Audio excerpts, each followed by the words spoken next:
Hola Carlos, Gracias buenas tardes. por hablar con nosotros. ¿Cómo están, chicos? Qué gusto. Hola Carlos. Qué fuerte que es esa imagen. Debo reconocer de que me han gastado estos días, no ha parado periodista tras periodista, nota tras nota, ha sido una locura el tema, la repercusión que ha tenido esta película. Y curiosamente la repercusión mía, que digo que no soy un actor, soy una bestia, pero bueno, me tocó hacer ese papel de papá, que fue un papel duro porque meterse en la historia de los Andes, como me metí más en la vida de mi padre, que es un orgullo, fue durísimo para mí, pero bueno, creo que salió porque es una parte que me emociona hasta yo mismo cuando me escucho. Es que sí, porque era el momento en el que se hacía realidad quienes estaban vivos y quienes no. No, y no solamente quienes estaban vivos, sino también se hacía realidad quienes no habían logrado, ¿viste? Ese es el tema, la lista tiene eso, que dice los que viven, pero también dice los que no viven. Carlos, ¿y solo en esa escena te desborda la emoción o hay otras? No, bueno, no, hay otras. Yo curiosamente en la película lloro más cuando aparecen los helicópteros que cuando no hay que llorar, pero es ahí donde se me caen las lágrimas, la vi 6 veces, inclusive en la clausura del Festival de Venecia, que fue monumental, porque vi el aplauso más largo de mi vida, 12 minutos de gente de pie aplaudiendo el final de la película. Todos los créditos, que tiene créditos largos, los vieron todos aplaudiendo de pie. Es una cosa de loco lo que generó esta película. Y ahí, a ver si nos ayudas a entender esto, porque lo decíamos hoy, es una historia conocida, los hemos escuchado a ustedes, hemos visto sus conferencias, y sin embargo, seguimos necesitando ver la historia. ¿Qué tiene esta historia que nos moviliza de esta manera? ¿Sabes lo que tiene esta historia? Que es una historia de gente común. No somos escaladores del Everest, somos gente de común. Yo tenía 18 años, un chico que a los 18 años, y mirá los chicos de 18 años, viste, que están para el PlayStation, para otras cosas. Y nos toca vivir la historia más descomunal de supervivencia, como lo dice National Geographic, la historia más grande de supervivencia de todos los tiempos, pero fue protagonizada por gente del común. O sea, tú podías haber estado en esta historia, no es un mérito mío, no es un mérito de uruguayos, no es un mérito, es un mérito del ser humano. No, bueno, igual sí hay un mérito de ustedes, ¿no? De la organización. También hay mucha creencia por ahí de la gente que dice, bueno, estaban entrenados porque eran todos rugbyers, pero tampoco eran ustedes los Pumas. Claro. Mentira, no éramos los Pumas, éramos jugadores de colegio de juntarnos 2 veces por semana, o sea que eso es una gran mentira. Si vos me decís que éramos los Pumas era diferente, pero éramos un equipo, y más, la mayoría no eran rugbyistas de los que estaban en el avión. Pero bueno, el rugby lo capitalizó y está bien que lo hayan hecho, me parece bien. Curiosamente, sí. Quien narra la película, que es Numa, ese no jugaba al rugby, era futbolista, no tenía nada que ver con el grupo nuestro, y es un tipo monumental, digo. En la película justamente Bayona le da la voz a los muertos, cosa que es importante porque la historia es de los vivos y es de los muertos también. Claro. Carlos, a vos te tocó vivir la experiencia, nos la estás narrando y contando. Una película en el 93 que nos sorprendió a todos y nos hizo acercarnos mucho más a la historia como viven, y ahora La Sociedad de la Nieve. Como sobreviviente, ¿cuál de las dos películas se asemeja más a lo que ustedes vivieron? No, esta sin duda, La Sociedad de la Nieve, porque la otra película, si bien era muy respetuosa y todo, pero tenía ese tinte hollywoodense donde estaban actores como Ethan Hawke, que viste siempre tienen al chico de la película, o como en mi caso que me representaba John Malkovich, viste. Era más por el lado de los sobrevivientes, era una película diferente. Y ahora pasaron 30 años, también los efectos especiales cambiaron, el modus que tomó Bayona fue notable. Fíjate que además es un fanático de la realidad. El rosario que usan en la película es el mismo rosario que tenía yo en los Andes. Me lo pidió 2 veces. O sea, yo le decía, pero ¿por qué no haces uno igual? Me dice, no, yo quiero el original. Y bueno, y así lo hizo. A mí mismo, cuando me maquillaron, me pintaron de negro el pelo. Mi hija me decía que parecía el dueño de un prostíbulo. Pero en fin, buscaban la realidad, me hicieron bajar 17 kilos, que después me los engordé, pero bueno. Buscaba la realidad. Carlos, hay... Y eso la convierte, si vos ves las fotos... Sí. están en todos lados las fotos reales con las fotos que muy parecidas, como lo hizo Bayona, y son espectacularmente iguales. Sí. De hecho, está grabado en nieve real, no en artificial ni en estudios. Hay una parte en estudios, está claro, pero casi todo está hecho en nieve real, en Sierra Nevada. En Sierra Nevada, y con complicaciones porque a veces venía el viento del desierto y la convertían amarilla. Entonces tuvieron una cantidad de complicaciones, más el COVID, más que la dureza de la historia, de estar a 20 bajo cero. Por supuesto que los actores tenían una cama para dormir de noche, claro. Pero bueno, de alguna manera actuaron en una de las películas más importantes de esta década, ¿no? Carlos, la película tiene diferentes momentos que son muy profundos, que son muy movilizantes, pero hay uno en particular que te quiero preguntar porque fue el momento en donde yo tuve que pararme un ratito y respirar, y lo digo genuinamente, por supuesto, desde la comodidad del sillón, ¿no? Pero el momento de la luz, cuando quedan sepultados bajo esa nieve, uno no puede entender cómo hicieron. No puede entender que en ese momento hayan tenido la fortaleza mental. Es que ni yo. Mira, es una historia de lucha contra el no. Fíjate, primero el accidente, recibir la noticia que no te busca más, tomar la decisión de alimentarte a tus compañeros muertos, la avalancha. Cuando vino la avalancha, nosotros no podíamos creer que Dios nos estaba mandando todavía esa prueba. Claro. Tuvimos 3 días sepultados. En la película parece como 4 días sepultados, pero en realidad tuvimos 3. Hay que para mí una equivocación de tipeo, pero encontramos la cola y no pudimos hacer funcionar la radio, pero siempre al no le dijimos que sí, y ese es el mérito de la historia, gracias a un grupo que estamos peleando por cosas en común, que peleamos por volver a casa con nuestra familia, que peleamos para llegar antes de Navidad.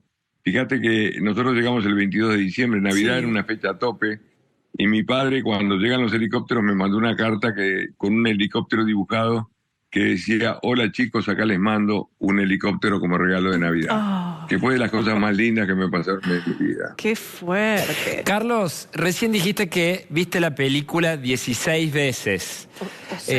¿Las 6 o 16? No, la vi, no, 6 veces. 6. Te entendí, 16. ¿Dónde la disfrutás más? ¿Siempre la ves en exhibiciones públicas o la ves también en la intimidad, en privado, en tu casa? ¿Dónde la disfrutás más? No, la vi al principio la pasaron para nosotros, después la vi en Venecia cuando clausuramos el festival, después en Londres, cuando fui a presentarla en Londres. Disfrutarla, no sé si es la palabra, es vivirla, ¿viste? Es una película que realmente te llega al alma y va más allá de la historia de los Andes, va al interior del ser humano común. Que eso es lo importante que tiene la película. O sea, la historia de los Andes todos la conocemos, digo, y está en todos lados, 26 libros, 9 documentales, 3 películas, una bestia de historia. Pero creo que es un viaje al interior, tiene unos diálogos profundísimos, filosóficos, monumentales, ese diálogo de Arturo Nogueira hablando con Numa Turcati diciendo que yo no creo en el mismo Dios, que el cielo es este que tengo yo de chapa, las piernas, en fin, no voy a spoilear la película, pero porque vale la pena verla. Yo, como digo, no es una recomendación, es una obligación ver esta película. Carlos, en esto que vos decís del plano filosófico, vos también tenés una parte muy poética en cada una de tus charlas que te llevaron, no sé, hasta una Fashion Week a dar en un contexto nada que ver, y tu charla llamó mucho la atención también, ¿no? En contextos impensados. Ahora la película da camino al Oscar. ¿Sentís que te falta algo más con estas charlas que das, con tu testimonio, con contar que vos pasaste otra cordillera además de los Andes en tu vida personal? ¿Falta que llegues a algún lugar más con tu historia? No, honestamente no. Creo que con contar la historia, estoy condenado a contar la historia, como los Beatles, viste, a cantar Yesterday. Bueno, a mí me pasa esto, contar esta historia permanentemente y transmitirla a la gente común y marcar de alguna manera que la gente puede. Ese es el gran tema de esta historia. ¿Volviste a la zona ahí de los Andes? Hoy mucha gente va y viene caminando cuando no hay nieve. ¿Volviste a ir?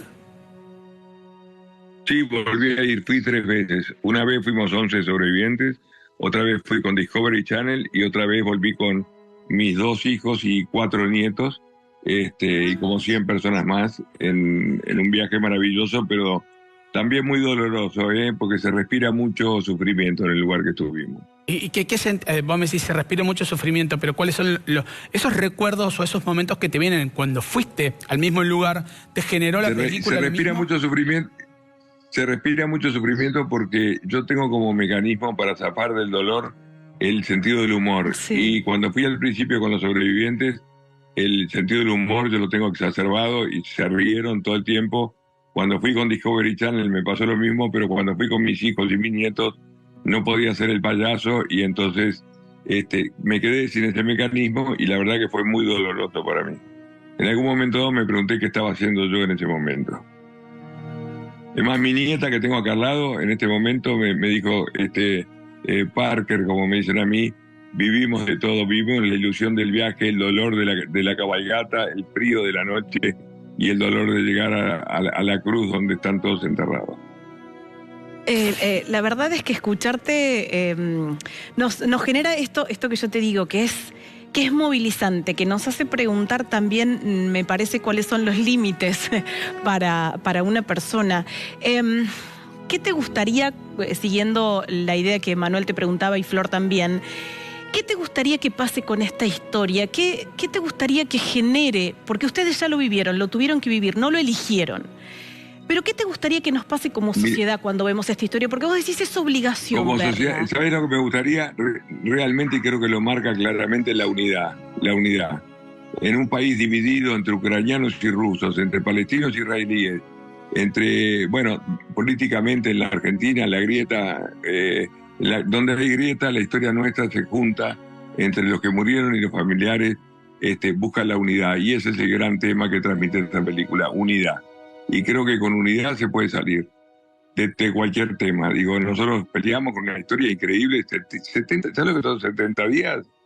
Imagínate pasándotela bien en Punta del Este 70 días. Terminás harto pasándotela bien. Bueno, imagínate en esas condiciones, con la incertidumbre que nosotros vivimos.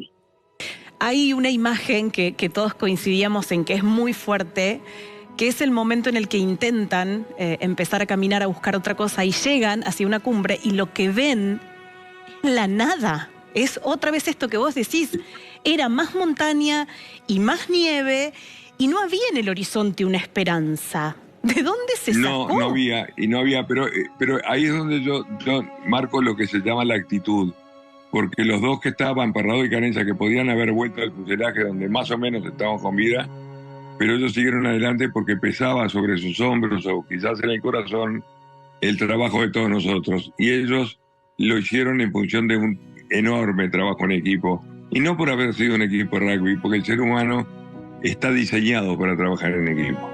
Entonces creo que es esa la razón de que ellos sentían la responsabilidad de todo lo que habíamos laburado por ellos, de seguir adelante hacia la incertidumbre, porque en realidad ellos caminaban hacia el no sé qué. Que debe haber sido un momento. Debe haber sido un momento durísimo para ellos. Te iba a decir, no lo vamos a spoilear, pero es lo que escribe Numa en el papelito. El que quiera ver lo que escribe, que mire la película. Exactamente. Carlos, yo viendo esta película, digo, a ver, sin ser, como dijiste, escaladores del Everest, sin tener el equipamiento, iban con los botines que usaban para jugar, como para tener un calzado un poco más cómodo, sin tener cartografía y no existía el GPS. ¿Cómo hicieron para orientarse una vez que fueron rescatados en Chile para venir a buscarlos a ustedes en el helicóptero? ¿Cómo se orientaron? ¿Cómo le dijeron a la gente, che, tenemos que ir para allá porque allá están el resto de los compañeros? Bueno, fue Parrado el que se orientó, y eso que es corto de vista, pero bueno, ellos habían recorrido 70 kilómetros. Otra que zapato de rugby. Yo estaba de mocasines de Guido, que era la que estaba de moda en aquella época en Argentina. Estaba de moda acá, todos usábamos mocasines de Guido, era lo máximo. O sea, me pasé 70 días de mocasines a 25 bajo cero. Y bueno, y ellos se orientaron y llegaron los helicópteros. Parrado nos veía siendo corto de vista y los pilotos no nos veían, pues el avión no se veía. Debe haber sido alucinante para los pilotos vernos a nosotros. La verdad, y esa foto que es icónica, que estamos todos con los brazos en alto, con el fuselaje atrás, que dio la vuelta al mundo. Carlos, ¿te importa que gane el Oscar? ¿Cuánta ilusión te haces con eso? No me hace ilusión. Digo, por supuesto que si lo gana mejor, pero el Oscar yo ya se lo di a la película. El Oscar a veces va por un lado político, de repente nos gana una película que se llama Holocausto, por el momento que está viviendo, o te gana, qué sé yo, por momentos cosas políticas. Va más allá del Oscar esta película. Ya tuvo el Oscar, ya tuvo 13 nominaciones al Goya, hay Globo de Oro, cerró San Sebastián, clausuró Venecia. Digo, ¿qué más le podemos pedir? Y a su vez la ve, está primera en el mundo en 88 países, sí, hasta en Estados Unidos, que ellos tienen que hablen en español, y bueno, está primera. Carlos, y sobre todo tener tu testimonio, o sea, eso es un Oscar para toda la humanidad. Recién hablabas de unidad, y cada vez, porque me imagino que vos también debes tener infiernos personales, a veces donde te cuesta llegar a un acuerdo con alguien en alguna situación, ¿se te presenta a vos en los Andes cada vez que tenés una situación así? Y sí, lo tomo como referencia, ¿viste? Muchas veces no me puedo quejar si pincho la goma del auto o si tengo apagón porque viví 70 días sin luz, y bueno, es así, digo, es para compararlo, y está bueno que la gente también lo tome como una referencia. O sea, cuando a veces nos quejamos por pavadas. Cuando no pasa lo de la película estos días, vos dijiste, los periodistas te estamos gastando y está en todos lados, pero digo, cuando no hay película, cuando no hay charla, cuando estás solo mirando al mar o en alguna otra situación, ¿pensás en esto, en esos días? Siempre, no, es una historia que no me abandona. Es más, cuando voy a algún lugar tipo Nueva York, que no te conoce nadie, pasan 3 días que no se habla del tema y ya empiezo a extrañar. O sea, es parte de mi vida. ¿Hablaste mucho con el actor que te interpretó? ¿Con el que hizo de voz? Sí, hablé muchísimo. Se llama Felipe González Otaño, que en España le sacaron el González porque razones obvias. Él es Felipe González, ¿viste? El presidente. Ah, claro. Y le sacaron el González y lo dejaron con Otaño, que por cierto, él es nieto de uno de los capitanes de los Pumas del año 68, cuando le ganaron a Sudáfrica. Mirá. Bueno, Carlos, la verdad es un placer escucharte. Te agradecemos estos minutos con Córdoba. Chicos, sabemos que todo el mundo a Córdoba he ido muchas veces, sí, a Villa María, a varios lados. Así que me encantará estar por ahí, que ya me han pedido varias conferencias. Por favor. de Córdoba. Esperamos por acá. Ojalá sea pronto. Te mandamos un abrazo enorme. Hacemos un vivo. Dale, un abrazo grande. Abrazo grande, Carlos, gracias. Tengo un Instagram, Carlitos Páez R, sí, y un, no soy muy de las redes sociales, un Twitter, @Carlitos Páez, y tengo una página web, carlitospaez.com. Ahí está, perfecto. Ahí tienen todos mis datos. Genial, Carlitos. Gracias. Gracias. Un saludo Un enorme. abrazo grande.